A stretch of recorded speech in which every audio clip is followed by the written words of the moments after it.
All right, all my Gator brethren, I'm about to go on a rant here. I've been talking about quarterback Jaden Rashada all week, talking about him being a Gator lock. A lot of inside sources have been saying the kid's a lock to Florida.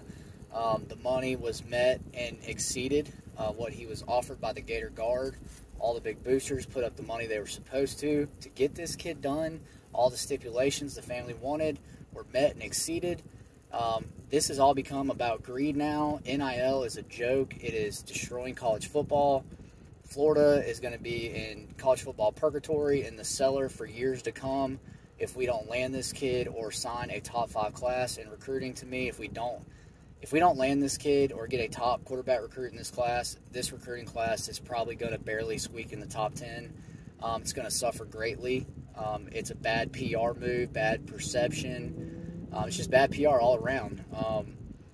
Miami's talking about he's pushing back his commitment date to the end of June now, likely to take an official visit to Miami. Miami looks like they're willing to put up the money to get these kids, and it's just a bid game now. It's just about outbidding the other for the kid, and A&M, if they wanted him, they can get him, but they get whoever they want now because of money. It's just gotten absolutely ridiculous, guys. I mean, I think these guys are actually good recruiters. I do believe if NIL wasn't involved, this kid would have already shut it down and come to Florida. I believe we would have already had 10 to 15 commits in this class inside the top 150, top 200. I just don't see it with NIL and Florida being so far behind. Even facilities, guys. I mean, let's be real here. I mean, we're getting a new football facility, which is going to be amazing. It's going to catch us up a little bit. We're going to get ourselves on track and on par with some of the other schools. But we're just now catching up, in 2022. We're just now, at some point at the end of this year, going to have a facility open up that puts us on par with these other schools. We're so far behind, and this is just a new investment. We got to pay this debt off. A lot of it's going to be paid for. There's still going to be debt to be paid. With, financially the way things are right now, with loans and interest rates going up, Florida's going to be behind again another 10 years. When the other schools that are even with us upgrade, we're going to be that much further behind.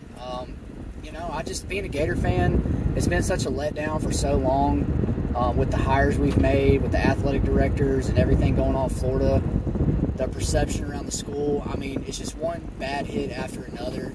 I'm not saying I'm jumping ship or anything, but, I really want to keep making these videos. I just feel like this is going to take a big hit because I don't know if I can keep this up, making these videos out there, or, keep the positivity up.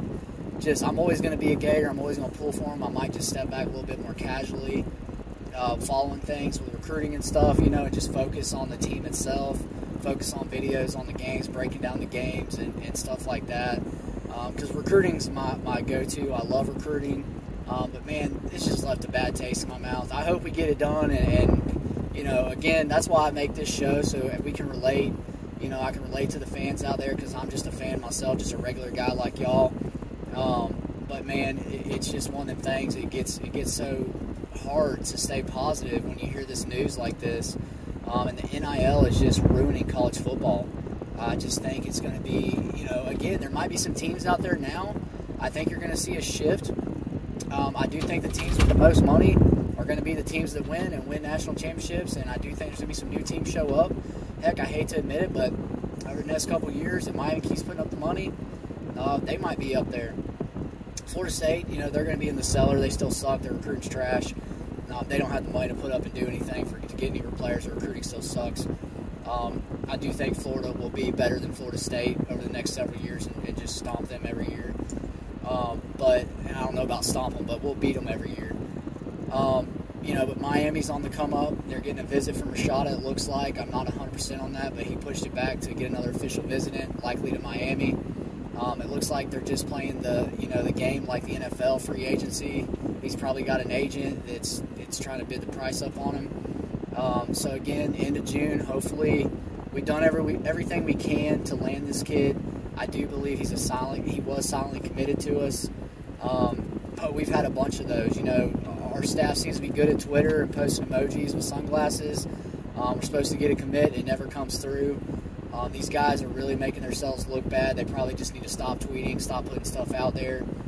But man, I think a lot of fans are going to be turned off by this and the landscape of it. It's just going to be one of the things that, you know, the schools that used to be good and used to win a lot, if they don't have the money to put up or can't compete with some of these other schools, they're just going to be hoping, you know, they win a few big games every year, 8-4, 9-3. It's just a joke, guys. You know, I'm old school.